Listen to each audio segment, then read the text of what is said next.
All right, let's take a look at 10.8 geometric probability. In geometric probability, points on a segment or in a region of plane represent outcomes. The geometric probability of an event is the ratio that involves the geometric measures such as length or area. The theoretical probability of an event is the ratio of the number of favorable outcomes to the number of possible outcomes. And so in this probability, in geometric probability, we're going to look at all theoretical outcomes.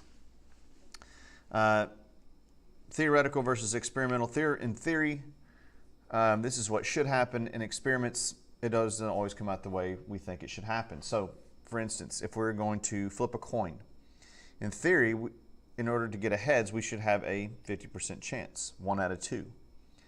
But in experimental probabilities, when you do an event over and over, so let's say we flip a coin 10 times, is it always going to come up 50% heads, 50% tails? And the answer is no. Sometimes you may get 2 heads, sometimes you may get 8 heads. So everything we're going to look at in here is going to be theoretical probability.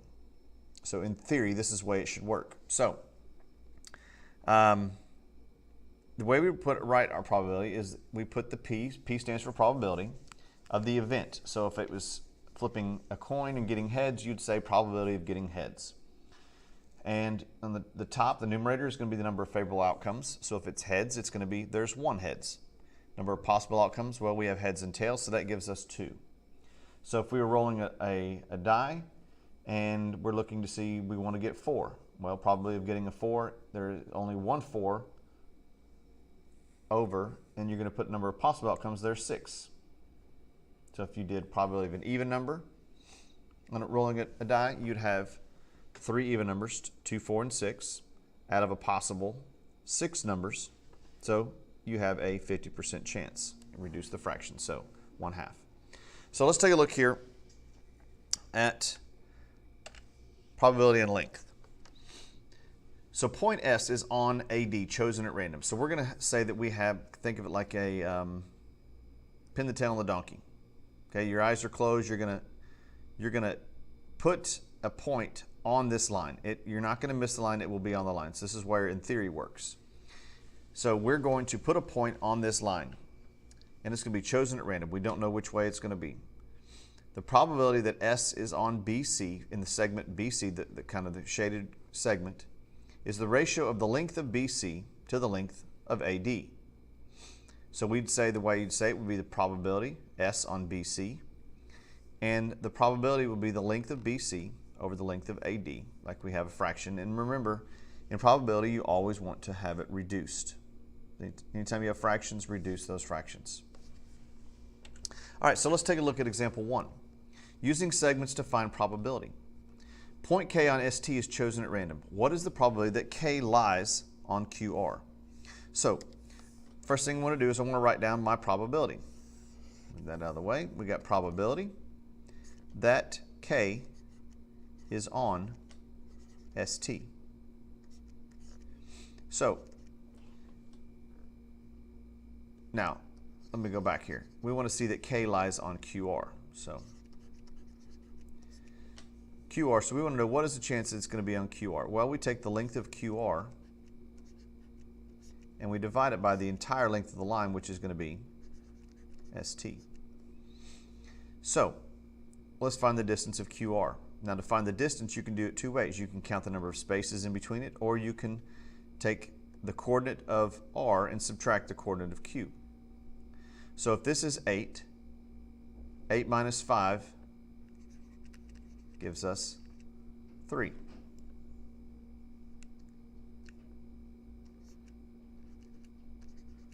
And then to get ST, we're going to have 14 minus 2, which gives us 12. So the probability is 3 out of 12, so we reduce that if it can, and it can reduce, so we have 1 over 4. So we have a 1/4 chance, or 25% chance. Most of the time they're going to want this as a fraction. All right, let's take a look at the next part. You guys try this one. Point H on ST is chosen at random. What is the probability that H lies on SR? So pause the video, work this out, come back and check your answer. All right, so we have the probability that H is on SR. So the length of SR over the length of ST. So SR is going to start at 8 minus 2, which is 6. And then we know ST from the last one, we did 14 minus 2 is 12. 6 over 12 reduces to 1/2. So the probability that H is on SR is 1/2. All right, so let's take a look at probability in area. Okay, point S is in region R is chosen at random. The probability that S is in region N is the ratio of the area of region N to the area of region R. So we're going to look at the area of this yellow portion, which is a triangle, and then we have this figure here, which is just a quadrilateral. So it's this area over this area, over the total area. It's always the part over the whole. So we're going to say, what is the chance that we're going to put S inside region N? So we take our two areas and we would divide. So let's take a look at example 2. A circle is inscribed in a square. Point Q in the square is chosen at random. What is the probability that Q lies in the shaded region? Now, many people make a mistake in these parts because they focus on finding the area of the shaded region, but forget to divide it by the whole area, that we're doing a probability problem. So let's talk about what we're looking at.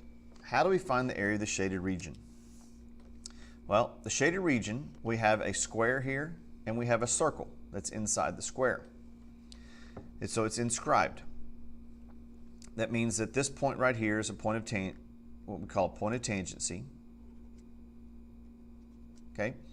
And it means at one point. So we don't have an equation for this, but so what we're going to do is we're going to have to find the area of the square and we're going to subtract out the area of the circle.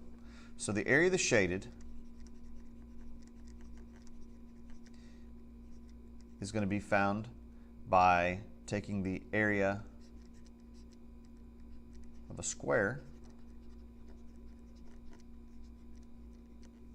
and we're going to subtract out the area of a circle. Okay, that's how we find the area of the shaded. So then we have to divide by the total area. So what shape is the total? So area of the total is going to be a square. So that's the area of the square. So that means that we're going to be looking for what is the probability that our point is in the shaded region. So we're going to find that Q is in shaded.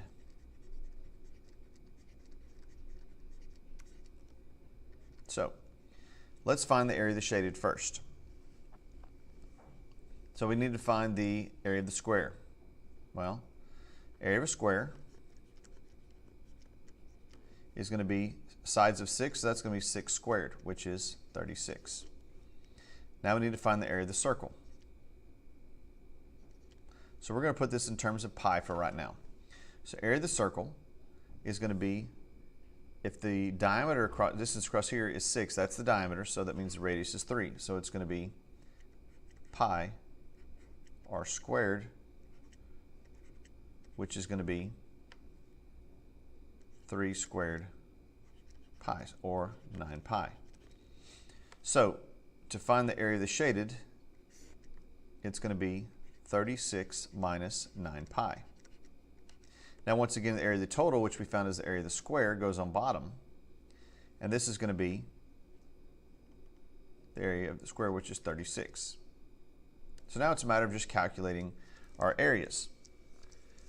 So we take our calculator and we're going to put 36 minus 9 pi and hit enter. And then we're going to divide it by the total of 36. And that gives us 0.214. So because we can't write this as a fraction, reduce it, we're going to put it in decimal form and we're going to round to three places. So we get 0.215. So equals 0.215. This 6 rounds the 4 up to 5. So we get 0.215, or if you move the decimal, it is 21.5%. So So we get 0.215 or 21.5%. All right, so let's take a look at the next one. A triangle is inscribed in a square. Point T in the square is chosen at random. What is the probability that T lies in the shaded region? So we're going to say probability T in shaded. Okay. So pause the video, work this one out, and come back and check your work. Okay, so we find the probability that T is in the shaded region. That is going to be the area of the square minus the area of the triangle. Area of the square is going to be 5 squared, which is 25. The area of the triangle is 1/2 base times height, which is going to be, this is the height is 5. Since it's a square, the base is also 5. So 5 times 5 is 25, and half of that is 12.5. So to find our probability, we're going to take the area of the square, which is 25, minus the area of the triangle, which is 12.5, and we're going to divide it by the total again, which is the area of the square, which is 25. So the difference between the two is 12.5 over 25, which is the same thing as a half. 0.5.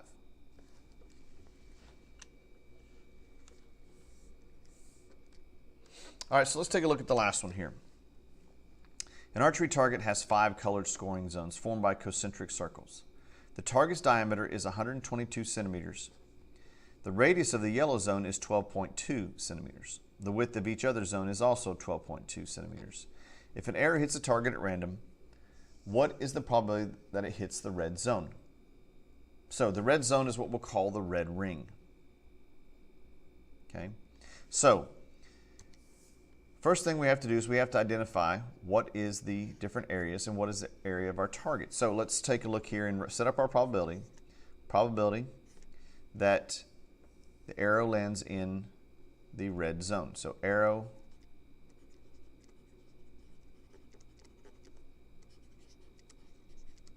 in red ring or red zone.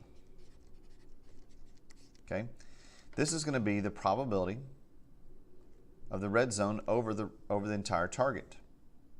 But how do we find the red zone? Well, what we're going to do is we're going to take the area of the red circle. So we're going to do the red circle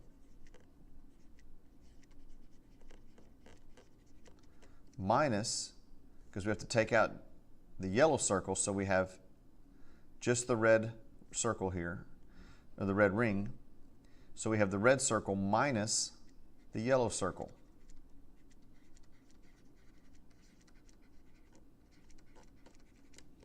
And then we're going to divide the whole thing by the area of the total target, which is also the white circle.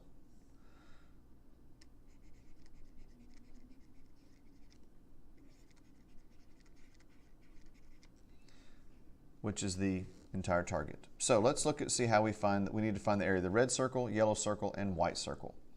So let's find the area of the red. Well, that means we need to identify what our radius is.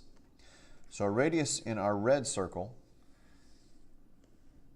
we'll have to draw a picture. So if we look here, okay, it says the area from here to here is going to be the radius of the yellow zone is 12.2. So 12.2 is this distance here. Then it says each other zone has a width of 12.2. So if we went from here all the way out to here, we have 12.2 plus the 12.2. So this one's going to be 24.2. So this radius is 24.2. Then if we do our white zone, so we'll go all the way over here. If we take the white zone all the way out, okay, well, it tells us the target's diameter is 122, which means that if this is the diameter, so our radius here is going to be half of that, and that's going to be 61 centimeters. So we got 12.2 centimeters is the yellow. The red is going to be 24.2, so we'll write that down. And we have the white at 61. Now you could also have counted up and said this is 12.2, another 12.2, another 12.2, 12.2, 12.2, and that's going to add up to be 61. So the area of the red is going to be pi r squared. So we're going to have 24.2 squared times pi. Now once again, we're going to leave this in terms of pi until the very end, and you'll see why.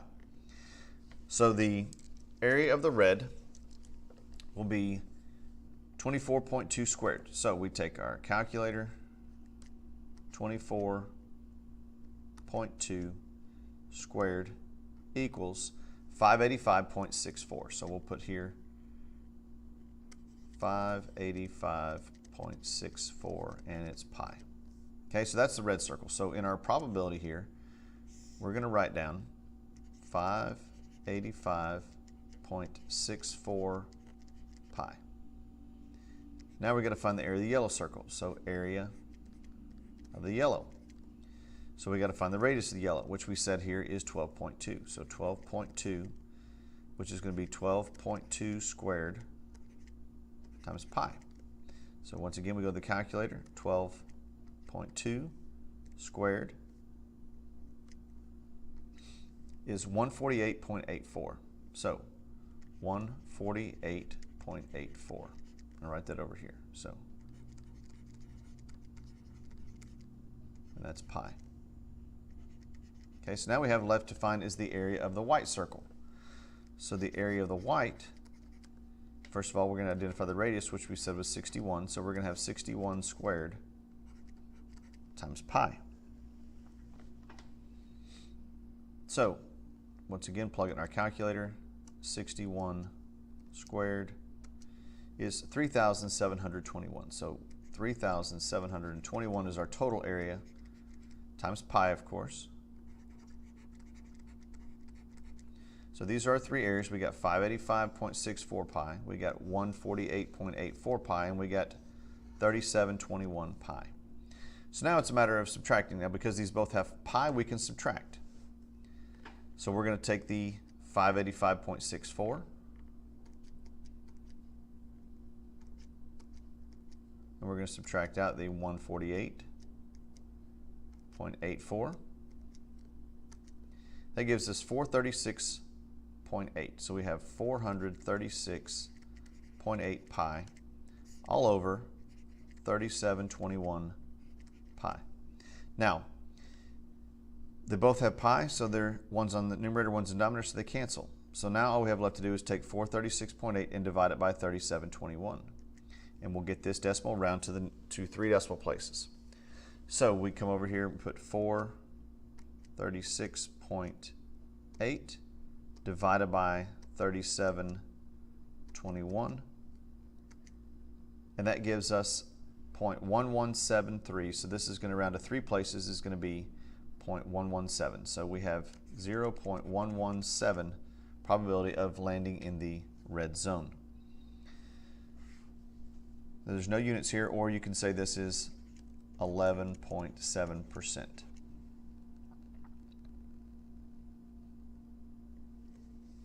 Now if they had you round off, this would be approximately 12%. So it all depends on what they ask you to round to. So when you have a problem that involves a target and you have radiuses, it's kind of helpful to draw out on your target so you can mark your radiuses as you go out. Once again, remember, to find a red ring, you have to take out the yellow ring inside of it. So if I was finding the blue ring, I would have to find the area of the blue circle minus the red circle, because that includes the yellow circle. So I would take that, the blue circle minus the red circle gives me the blue ring. If I was finding the black ring, it would be the black circle minus the blue circle. It's always the next one inside. And if you did the white, it would be the white circle minus the black circle, and then we divide it by the total target, which is the white circle. All right, so this concludes lesson 10.8, geometric probability.